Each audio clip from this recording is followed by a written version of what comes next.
제가 오늘 중직자 이야기라는 그 첫 번째 시간으로 제가 간증을 하라고 목사님의 말씀에 그렇습니다. 저는 신앙생활을 하면서 한 목사님 밑에서 근 40년 가까이 한 목사님만 섬기고 왔습니다. 그래서 내가 신앙을 잘못 배웠는지 잘 배웠는지 모르겠습니다만은 웬만하면 목사님이 하세요 하면 무조건 이해하고 왔는데, 이번에 우리 세월호 오신 우리 우지성 담임 목사님이 간증을 하라 할 때 순간적으로 나는 거부를 했어요. 내가 뭘 하나님 앞에 받은 은혜는 있지만 여러분 다 아시는 그런 은혜인데 뭘 간증을 해야 되는지, 그래서 처음에는 거부를 했는데 목사님은 기도원에 가서 기도하는 중에 응답을 받았답니다. 그래서 장로님들의 간증을 다 같이 나누고자 해서 제가 첫 시간을 이렇게 하나님 앞에 여러분께 저희의 삶을 잠깐 말씀을 드리고자 합니다. 그래서 제가 주제를 만남으로 정했습니다. 이 주제를 제가 좀 정할 때도 어떤 만남도 세 번째 만남을 할까 아니면 셋째 만남을 할까, 어쨌든 세 번째 만남까지 갑니다. 그래서 첫째로 만남의 첫 번째 만남은 부모님과의 저희 만남입니다. 6.25 전쟁이 끝이 나고 한 2년이 지난 후에 제가 부모님과 첫 만남을 가집니다. 그래서 북한에서 저희 부모님이 피난을 부산으로 내려오셔서 부산서 사시다가 저를 놓으셨고, 제가 부모님을 만나고 나서 모두 다 부모님은 참 부모님에 대한 사랑은 여러분이 극진히 가지고 있을 겁니다. 그런데 저는 저희 아버지에 대한 말씀을 잠깐 먼저 드리고 시작하도록 하겠습니다. 6.25가 끝이 나고 그 시절 때는 상당히 어려운 시절입니다. 먹기도 어렵고 참 일하기도 힘든 그런 시절에 저희 아버지는 저에게 내가 효도를 하는 효도 자식이 되어야 되는데 나는 아버지에 대해 불효 자식이 되고 말았습니다. 왜? 어린 나이부터 저는 부모님한테 나 참 너 사랑한다 이런 말을 저는 한 번도 듣지를 못했습니다. 그래서 저희 가정에서 가정 예배를 드리면서 저희 가족들한테 제가 한 몇 달 전에 처음으로 고백을 했습니다. 가족들 앞에서. 나는 이때까지 살아오면서 내 아버지로부터 내 너 사랑한다는 말을 들은 적이 한 번도 없다. 그래서 내가 너희들한테 사랑한다 사랑한다는 말을 자주 해야 되는데 자주 못한 것에 대해서 상당히 내가 미안하다. 그래서 앞으로 어쨌든 내가 사랑한다는 말을 자주 하고 싶다는 그런 고백을 했던 적이 몇 달 전에 있었습니다. 그렇습니다. 아버지는 참 우리 가정에서 너무나도 힘들게 우리를 키웠었습니다. 특별히 술을 좋아하시다 보니까 술만 자시고 들어오면은 우리 가정이 분지박상이 났습니다. 우리 어린 동생들을 데리고 집을 나갈 수밖에 없습니다. 그러면 추운 겨울에도 할 수 없이 밖에서 덜덜 떨고 있다가 아버지가 주무시면은 조용히 집에 돌아서 자고 한 지가 상당한 많은 세월이 지났습니다. 나는 그때 결심을 합니다. 내 자신만은 나는 아버지처럼 저렇게 술을 마시고 저렇게 가정을 어렵게 만들지는 않겠다. 상당한 결심과 다짐을 어릴 때부터 했습니다. 그러나 이 그러나가 참 문제입니다. 저는 어린 나이에 남보다 더 일찍 술을 배웠습니다. 술 친구들과 어울려 많은 허송 세월을 보냈습니다. 그렇게 여러분들 보이실 겁니다. 제 얼굴을 딱 보면. 그래서 나이가 들어서 직장 생활을 시작합니다.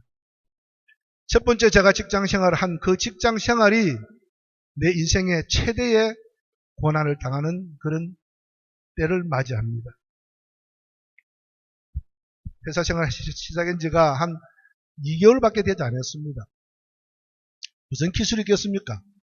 그런데 회사에서는 나에게 큰 기계를 맡겼습니다. 프레스라는 기계입니다. 쉽게 해서 철판 이런 것을 잘라내고 뭐 굽고 하는 어떤 그런 기계를 2달 만에 저희들에 맡겨줘서 제가 그것을 일한 지가 얼마 되지 않은 시간에 제 실수죠. 제 실수로 제가 그 기계에 오른손을 다쳐서 손가락 4개가 절단됩니다. 그것이 내 인생의 최대의 아픔이었고 2번 다시 생각하기 싫은 그런 시절이 있었습니다. 그러다 보니까 친구들 다 가는 군대도 갈 수가 없었습니다. 그런데 아버지에 대한 또 이런 생각이 또 납니다. 제가 병원에서 치료를 다 받고 가정에 돌아왔을 때 아버님은 저희가 이런 말씀을 하셨습니다. 너가 일부러 네 손을 다치게 한 거 아니냐? 저는 그 말씀을 들을 때 참 마음이 아팠습니다.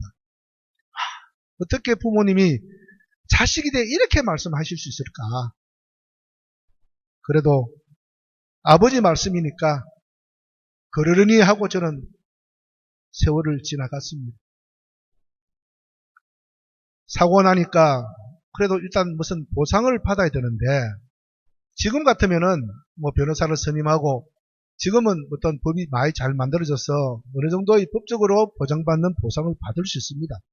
그런데 그때는 참 너무나도 어두운 시절이었기 때문에 변호사 살 어떤 형편도 안 되고 그러다 보니 어머니가 홀로 법원을 다니면서 재판을 받으면서 이리저리 아무리 해본들 한 1년 정도 아마 끈 것 같습니다.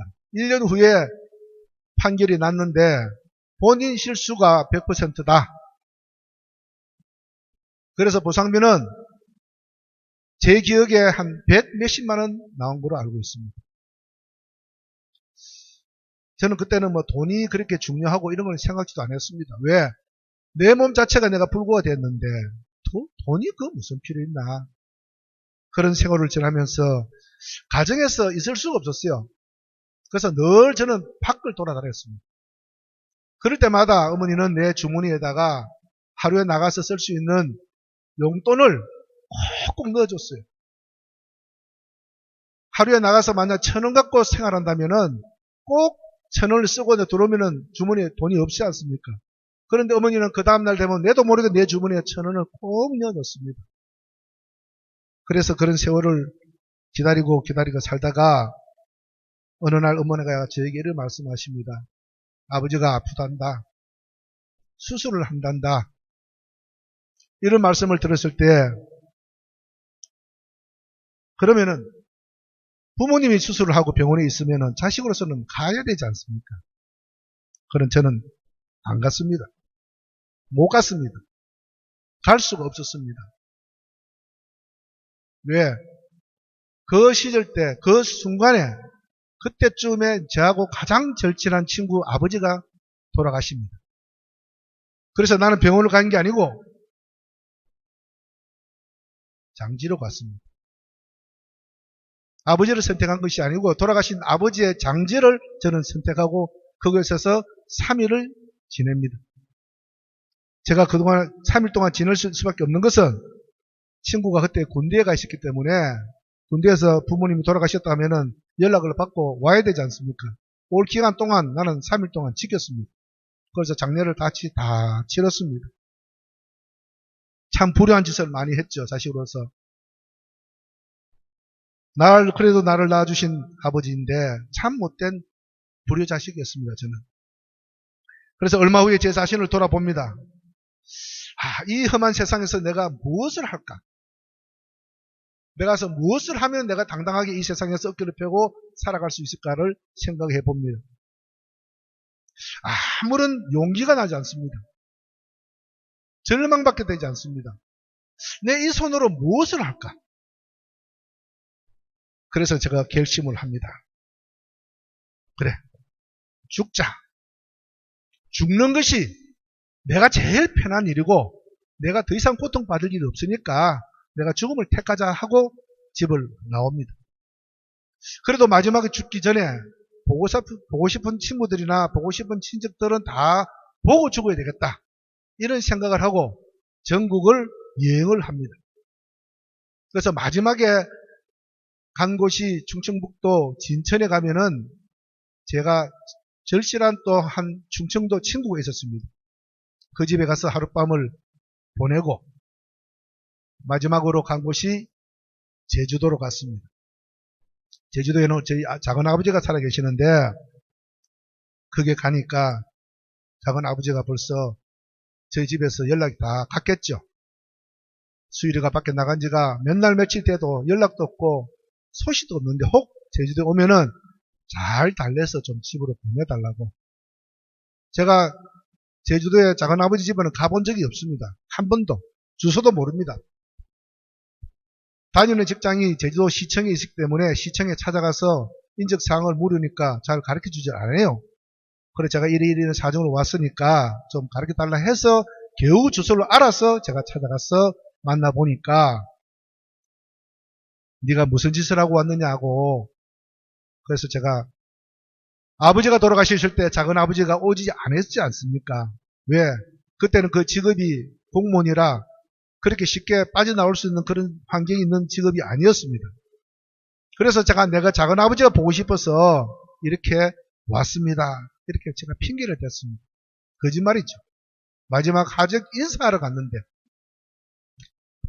그리고 거기서 하룻밤 자고 저는 부산 오는 마지막 밤배를 타고 부산을 나옵니다.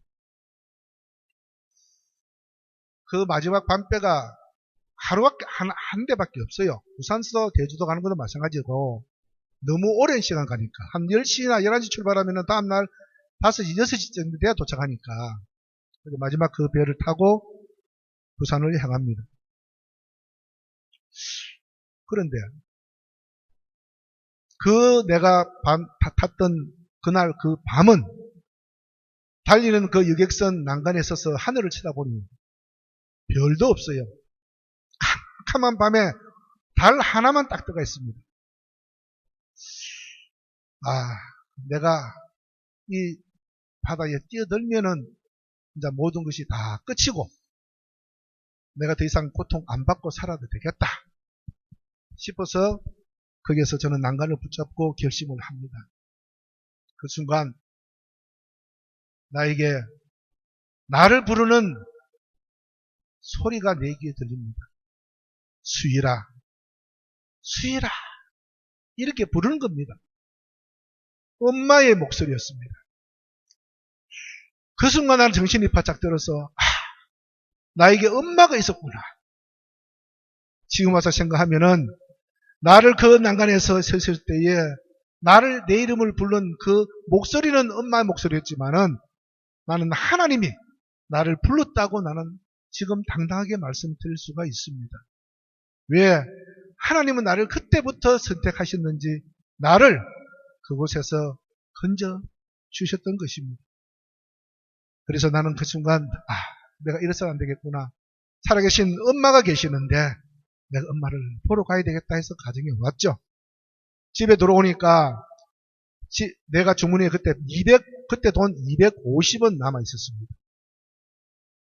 그때 내가 집을 나갈 때 집에서 어머니가 꼭꼭 돈 모아놓은 돈 있는 데가 제가 알았거든요. 그래서 내가 마지막 가는 길에 좀 몇 개 내가 가서 예비를 해야 되니까 그래서 그 돈을 다 쓰고 남은 게 250원 남았습니다.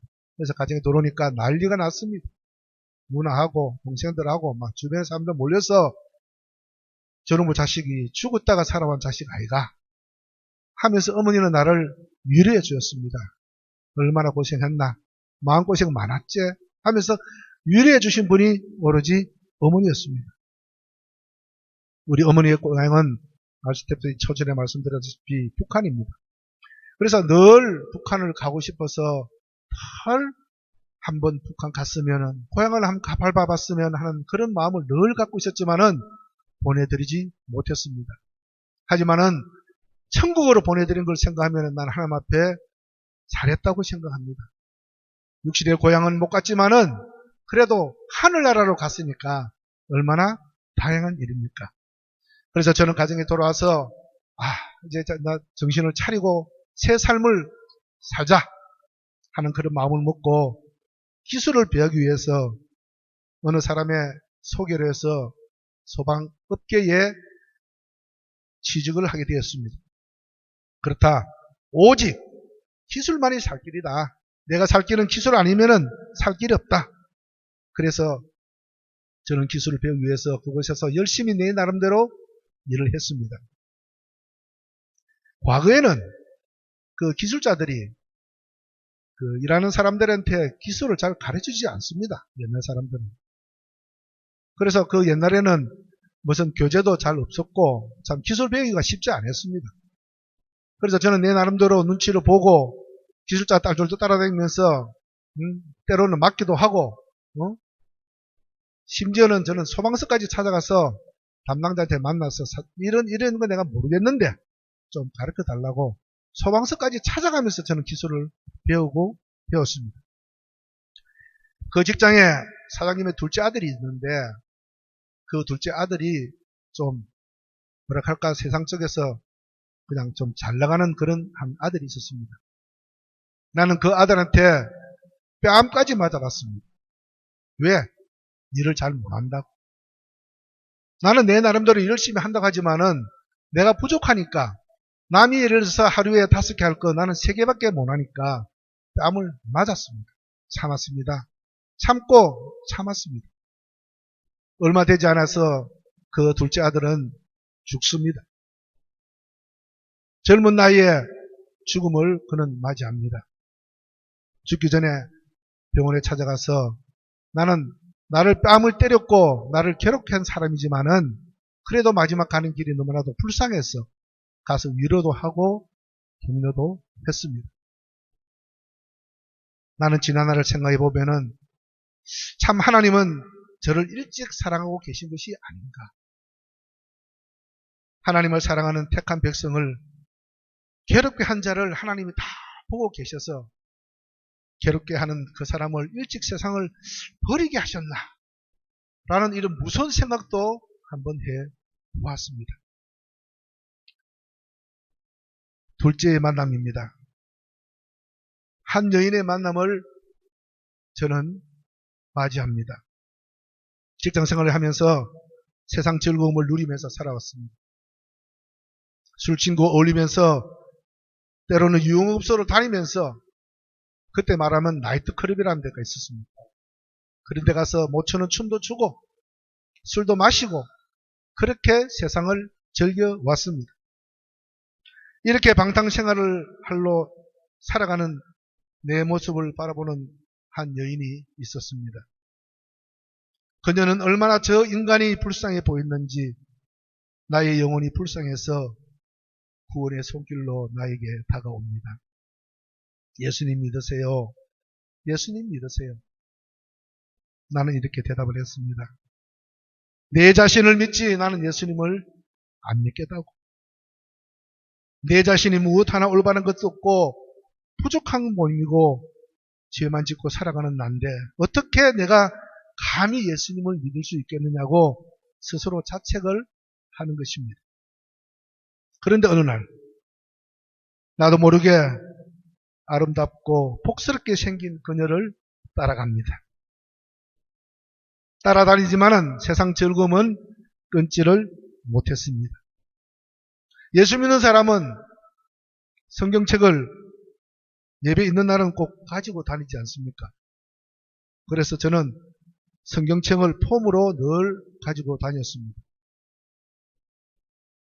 퇴근 후에 포장마차에 가서 술을 한 잔 마시고 싶을 때도 저는 성경을 가지고 포장마차에 가서 내 자리 옆에 놔놓고 한 잔 했습니다. 그 모습을 본 하나님은 얼마나 기가 막히겠습니까? 참 저 인간이 하나님의 말씀을 들고 술집에 가서 술을 마시고 있다니. 그래도 하나님은 눈에 안 보이니까 그렇다 치더라도 옆에 있는 그 아가씨는 얼마나 창피스럽겠습니까?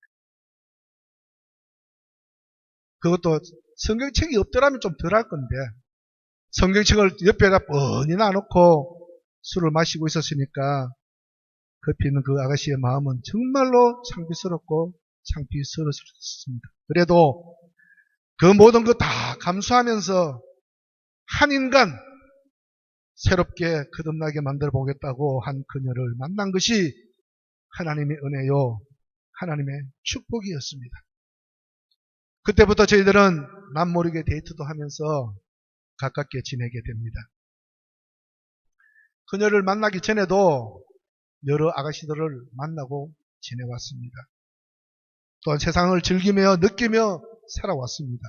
그러나 그 만남 속에는 그저 하루 만나서 농담하고 그냥 술 마시고 즐기는 것뿐이지 내 마음속에는 참 행복이란 것을 느끼지 못했습니다. 내가 얼마 전에, 몇 달 전에 처음으로 제가 저희 아내에게 그런 말씀을 했습니다. 내가 당신을 선택한 그 이유가 뭐냐면은 데이트할 때에 참 행복이란 것을 내가 내 평생 처음으로 느꼈다. 이런 느낌을 받으니까 내가 참 행복한 사람이구나. 그래서 나는 이 여인과 결혼하기로 내 마음대로 생각을 합니다. 그렇다. 이 아가씨와 한평생 사랑하며 살면서 내가 이 아가씨와 내가 결혼을 해야 되겠다. 내 혼자 생각을 한 겁니다.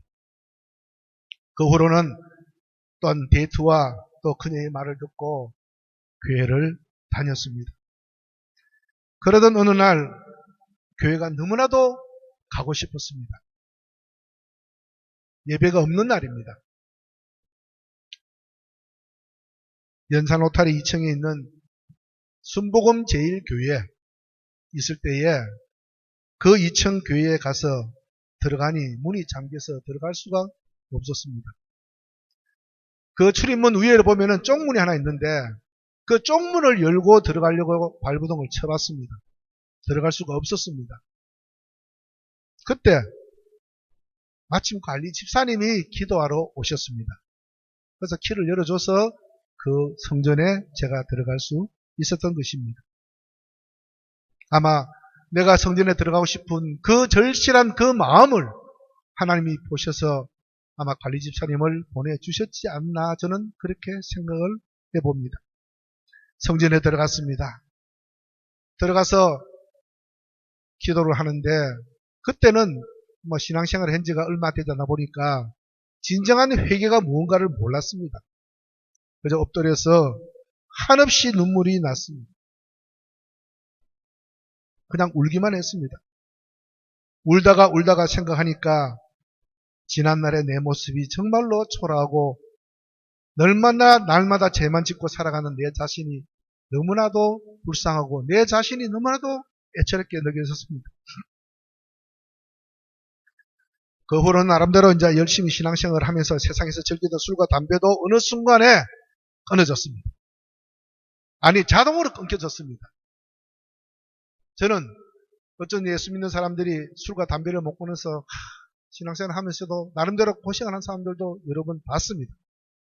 그래서 혹 여러분 중 지인 중에 여러분 말고 여러분 주위에 예수 믿는 사람이 술과 담배를 못 끊어서 힘들어하는 사람이 있다면 술 끊는 방법을 오늘 가르쳐 드릴 테니까 여러분들이 꼭 그런 방법을 사용하시기를 바랍니다. 그분에게 이렇게 말씀하십시오. 하나님 앞에 어차피 예수 믿는 사람이니까 하나님 앞에 무조건 울어라. 한없이 무조건 울어봐라. 무조건. 울다 보면은 자신의 잘못된 것, 자신의 부족한 것 분명히 깨달을 때가 온다. 그것을 자신이 깨달을 때까지 무조건 울으라고 하십시오. 저는 그렇게 해서 끊었습니다. 끊겼습니다. 그 방법이 내 방법인 건 몰라도 아마 그 방법을 하게 되면은 분명히 끊지 못했던 그것도 다 끊을 수가 있다고 저는 생각을 합니다. 교회에 등록한 지 얼마 되지 않아서 담임 목사님부터 연락이 옵니다. 수요 예배에 특성을 하라는 것입니다. 교회 나간 지도 얼마 안 됐고 찬송가라도 내가 내 스스로 독창을 할 수 있는 자신 있는 찬송가도 하나도 없는데 특성을 하라는 것입니다. 그래서 오늘 찬송을 부르지는 않았지만은 제가 선택한 찬송이 그때 부른 것이 338장 네 주를 가까이 하게 합니다. 그거는 웬만해 안 믿는 사람들도 어느 정도 아는 찬송이지 않습니까? 그래서 그 찬송을 그날의 첫날 수요 예배 때 하나님 앞에서 이 강단 앞에 서서 하나님 앞에 찬송을 드렸죠. 멋지게 드렸습니다. 트로트 풍으로만. 다른 사람이 참 듣지 못하는 그런 멜로디로 찬양을 드렸습니다. 그래서 나는 내 평생 처음으로 하나님 앞에 드린 찬송가 338장 잊지를 못합니다. 그래서 오늘도 한번 부를 거라고 순서를 이어놨는데 아직 안 불렀습니다. 나중에 456장 부르기 전에 338장 목사님 한번 불러주시기를 바랍니다. 세 번째 만남입니다. 주님과의 만남입니다. 저는 이제 주님의 은혜 속에서 새 삶을 시작을 했습니다. 그래서 저도 아름답고 복스럽게 생긴 그녀와 결혼도 했습니다. 예수님을 영접하고 나니까 목사님이 세례를 주십니다. 혹 여러분 중에 세례 동기가 있다고 생각합니까? 저는 세례 받을 때 제 동기가 아직까지 우리 영광교회에 다니고 있습니다. 오래 다니죠. 그래서 세례 동기가 참 가깝습니다. 그래서 나는 그분과 가까이 지내는 것이 다른 뜻이 아니고 세례 동기이기 때문에 그렇게 가까이 지내려고 합니다. 그래서 또한 결혼 주례도 담임 목사님께서 해 주셨습니다. 세례도 해 주셨고 결혼 주례도 해 주셨고 이제 마지막에 무엇을 해 주시려는 모르겠습니다만은 저는 나름대로 열심히 믿음 생활을 하면서 직장 생활도 열심히 했습니다. 어느 날 회사 대표로부터 물질에 대한 욕심을 갖게 되는 계기를 만들어집니다. 회사에서 공사하고 공사 대금으로 받은 아파트가 있는데 그 아파트를 분양가의 80%에 넘겨준다는 말에 관심을 갖게 됐는데 관심을 가지본들 그때 제 형편이 넉넉지 못해서 그것을 구입할 수가 없었습니다. 그런데 회사에서 하는 말은 그러면 현재 가진 것이 없으면은 퇴직금을 정리하고 부족한 부분은 매월 월급에서 일부씩 공제해 나가자 하는 것입니다. 나는 그것도 모르고 선뜻 그것을 받아들였습니다. 그런데 조건이 있었습니다. 회사가 은행 대출을 받아야 되는데 연대보증으로 세워달라는 것입니다. 왜? 내 재산이 있으니까 내가 연대보증을 세울 수 있는 겁니다. 재산이 없으면 연대보증을 세울 수가 없을 거 아닙니까? 그래서 저는 그때는 우리 회사가 내가 다니는 회사가 매출도 많았고 부산에서 그래도 소방업계에서는 1위를 달릴 정도로 컸습니다. 그런데 그래하던 그 회사가 부도가 납니다. 부산에서 그래도 아파트를 제일 많이 짓는 그 회사인데 그 회사가 부도가 납니다. 부도가 나니까 그 회사의 80% 정도 일을 감당해왔던 우리 회사에 받았던 어음은 모조리 다 휴지 조각이 되고 맙니다. 그러다 보니까 우리 회사도 어쩔 수 없이 부도가 나고 맙니다. 그래서 저는 얼마 못해서 그 부도가 난 그 회사에서 이제 기술 면허라도 받아서 양도양소를 해서 새로운 회사를 하나 만들자 이런 제안을 받습니다. 그런데 그 제안을 받으면서도 다 보증이 있어 있다 보니까 금융기관에 해결이 안 되면은 그 법인회사 대표가 될 수가 있을 수도 있습니다. 근데 있으면은 채권에서 그 회사 대표가 되면은 회사 대표의 지분이 있을 거 아닙니까? 그럼 회사 자본금이 예를 들어서 만약 1억이라 하면은 그러면 대표회사가 50% 지분을 갖고 있으면 5천만 원이 있는 거거든요. 그럼 5천만 원 그 차압 들어오면 그냥 꼼짝없이 그냥 다 날아가는 겁니다. 그래서 은행 재무가 있는 사람은 그 대표 된다는 것이 쉽지가 않습니다. 그래서 부도 처리가 되고, 또 부도 처리가 되는 과정에서 또 나에게 시험거리가 옵니다. 연대보증이 되었으니까 부도난 회사 대출금을 갚아라 하는 독촉을 받습니다. 이미 회사는 부도 처리됐고, 그래 조금 전에 말씀드렸다시피 기술 몇 년에도 양두장수해서 새로운 회사를 만들자. 만들려면은 대출 받은 그것을 해결해야 될 거 아닙니까? 그래서 대표로 내가 그 대출금을 갚는 것을 위해서 준비하고 기도를 들어갑니다. 그런데 기도를 하는데 이런 마음을 주시는 거예요, 하나님이. 만약에 회사에서 대출을 10억을 만약에 대출을 했다 하면은 보증이 만약에 5사람이 있었다 하면은 한 사람이 얼마 됩니까? 2천만 원이 되겠죠. 2억 되겠죠. 그러면은 2억을 네가 2억만 갚아라. 그런데 금융기관에서는 그게 허락이 안 됩니다. 그냥 보증인은 그냥 대출금의 100% 다 갚지 그걸 N분의 1로 절대로 안 해줍니다. 그래서 하나님이 나에게 그런 느낌을 주셨어요. N분의 1로 갚게 해달라고 기도해라. 그리고 담당자 마음을 열어달라고 기도해라. 이 내용은 제가 목회자 세미나 때 요 간단한 이 간증은 제가 했습니다. 했더만 어느 목사님이 그 말씀을 들으시고 그 교회에 어느 집사님이 보증으로 고생하는 사람이 있었어요. 그 사람을 위해서 자기 교회에 와서 간증을 해달라는 것입니다. 이게 뭐 도대체 간증거리가 아닌데 그냥 일반적으로 하나님 앞에 기도하는 것밖에 없는데 그래서 간증도 한 적도 있습니다. 그래서 기도를 했습니다. 그래서 여러 번 독촉을 했죠. 전화를 하면서 N분의 1로 갚아주세요. 갚겠습니다. 안 된다는 겁니다. 분명히 하나님이 내 마음에 그런 마음을 주셨는데 그래서 새벽 기도에 와서 그 문제를 두고 기도를 했습니다. 또 그 문제를 두고 작정 기도도 했습니다. 그래서 일방적으로 내 마음이 어느 정도 확신이 왔습니다. 그때 내가 금융기관에 일방적으로 찾아갑니다. 담당자를 만나서 자, 내 N분의 1로 내가 갚겠으니까 일시불로 내가 갚겠으니까 나를 빼달라. 어떻게 되겠습니까? 여러분의 상상에 맡기겠습니다.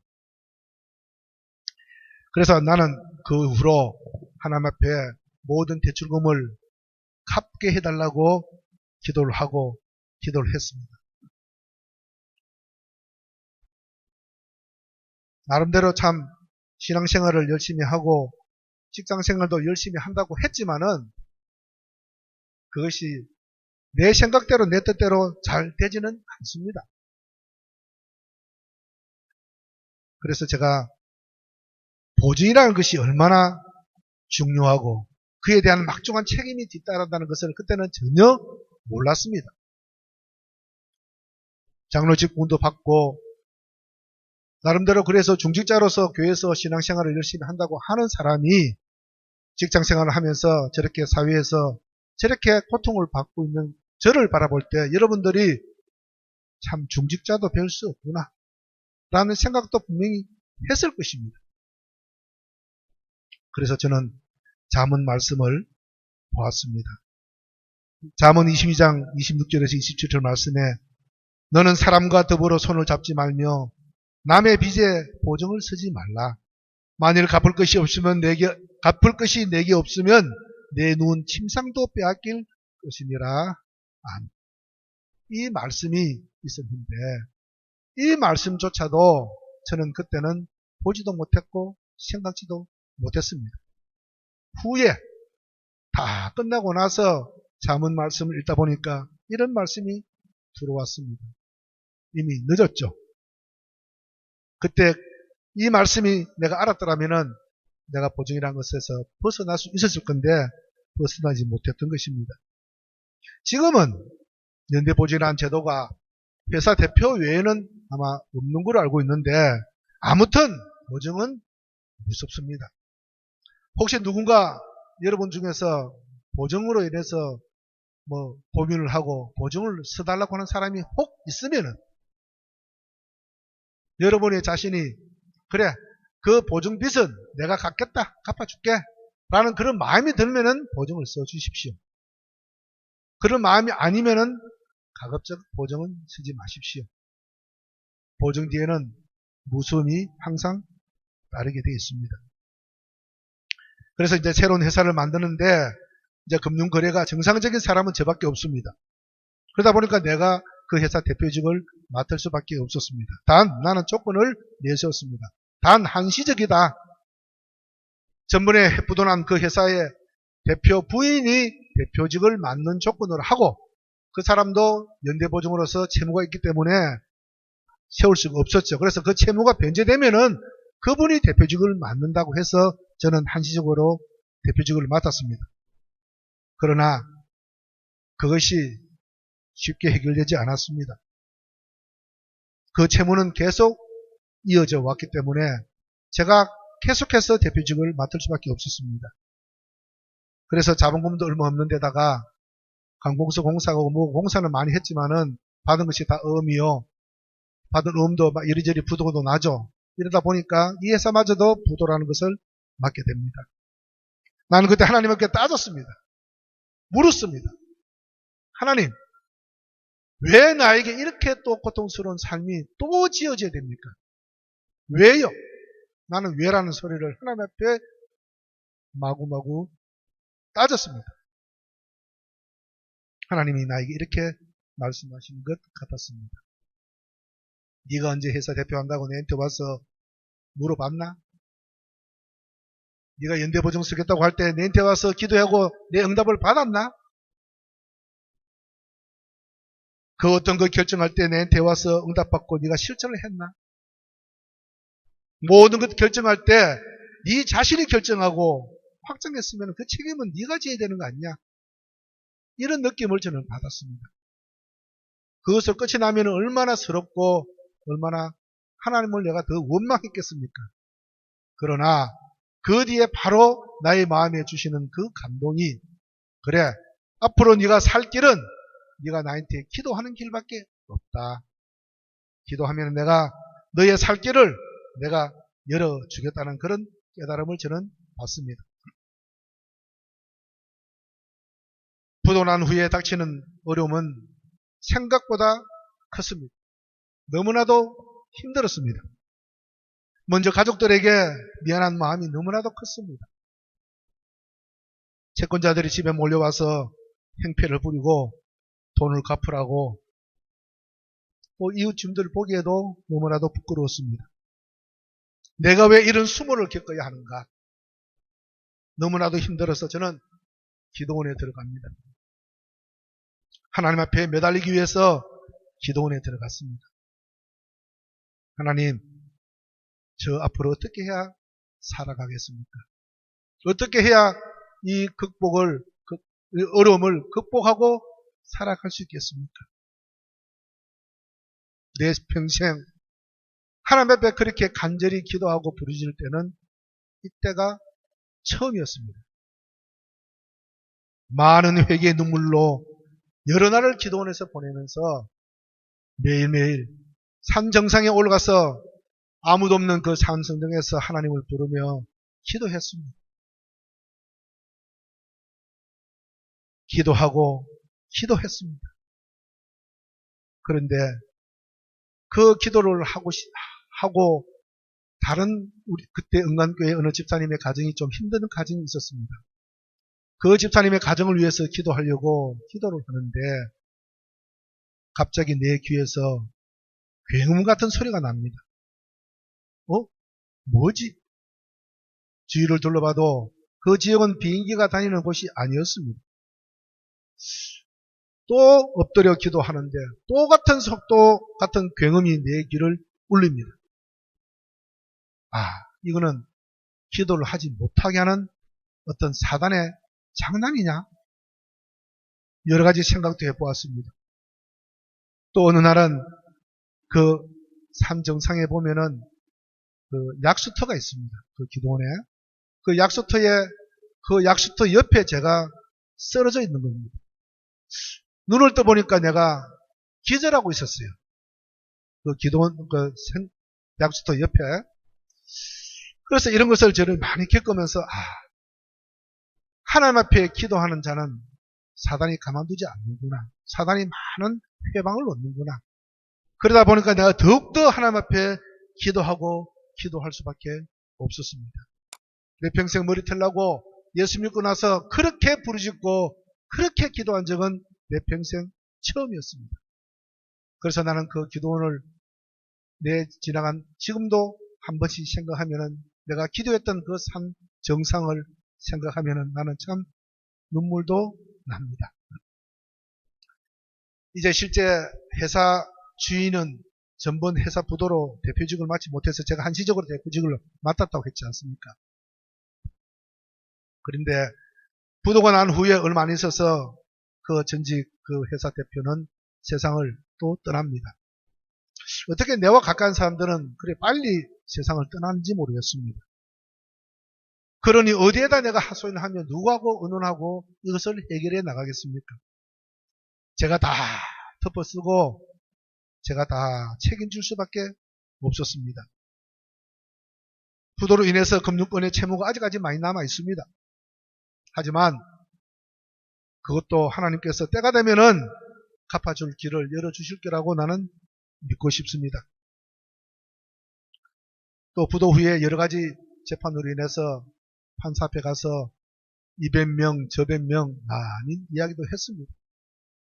그런데 채무관계 때문에 재판할 때 재판관님한테 제가 그렇게 이야기했습니다. 제가 그 채무가 내 자신을 위해서 썼고 했으면 내가 100% 내가 다 변절하는 게 맞습니다. 하지만은 법인회사 대표로 그냥 회사 일로 나는 대리사장밖에 안 됐고 그 일밖에 한 죄밖에 없는데 내가 너무 억울하지 않습니까? 그렇게 얘기했더만은 담당 판사는 그렇게 얘기합니다. 당신이 보증을 썼기 때문에 무조건 갚아야 된다는 것입니다. 그래서 무조건 갚으려고 노력도 하고 있습니다. 사랑하는 성도 여러분, 예수님을 믿는다고 모두 다 행복하고 다 잘되고 어려움 없이 살지는 않았던 것입니다. 교회의 중직자라고 해서 모든 것이 다 잘되고 잘되는 것이 아니라는 것을 저는 느꼈습니다. 그렇지만은 그럴 수도 있고 또 말씀대로 살다 보면은 하나님의 뜻대로 사는 자는 하나님의 행복 속에서 잘 살 수도 있습니다. 그러나 우리의 소망과 우리의 생각은 하나님과 생각은 다르다고 했습니다. 성경에서 그렇게 분명히 말씀하셨습니다. 우리의 생사화복을 주관하시는 분은 하나님이십니다. 내 기도가 응답하지 않는다고 늦는다고 실망해서는 안 된다는 것입니다. 그래서 우리는 끊임없이 하나님께 구해야 한다는 것을 믿으시기를 바랍니다. 이제 저에게 주어진 간증 시간이 다 됐습니다. 더 하고 싶어도 시간이 너무나 많이 가서 더 할 수가 없겠습니다. 마무리를 짓겠습니다. 사랑하는 성도 여러분, 하나님은 자기 백성의 부르짖음을 외면하지 아니하시고 주무시지도 아니하시면서 간절히 간구하는 백성의 기도를 들으신다고 성경은 분명히 말씀하고 있습니다. 하나님의 때가 되면은 반드시 응답해 주십니다. 함께 해주신다고도 분명히 말씀하셨습니다. 그렇습니다. 우리의 모든 것을 관찰하시고 살펴보시는 하나님이 분명히 이 시간에 저희들을 보고 계십니다. 우리가 중요한 그 무엇을 하고자 할 때 구원자 되신 하나님 앞에 간절히 기도하며 기도하십시오. 다윗은 하나님께 기도할 때 항상 여쭤보고 응답받고 실행했지 않습니까? 그 결과는 항상 다윗은 승리를 했던 것입니다. 무엇을 결정하든 섣불리 결단하고 섣불리 행동하지 마시고 성령님의 확실한 마음의 감동과 확신이 왔을 때 결정하고 실천한 여러분이 되시기를 간절히 부탁을 드립니다. 두서없이 말씀을 전했습니다. 드린 말씀 중에 혹 은혜롭지 못한 발언이나 여러분의 마음에 혹 상처가 됐다면은 나를 용서해 주시고 혹 한 가지라도 은혜된 말씀이 있다면은 그것을 마음속에 새기고 깨닫고 하나님 앞에 감사하며 오로지 하나님 앞에 영광만 돌려드릴 수 있는 저와 여러분이 되시기를 주님의 이름으로 부탁을 드립니다. 기도하겠습니다. 좋으신 아버지 하나님, 은혜를 감사합니다. 부족한 종 오늘 이 시간도 하나님 앞에 내 삶을 하나님께서 관찰하시고 인도해 주신 그 은혜에 고맙고 감사하여 간증의 시간을 잠시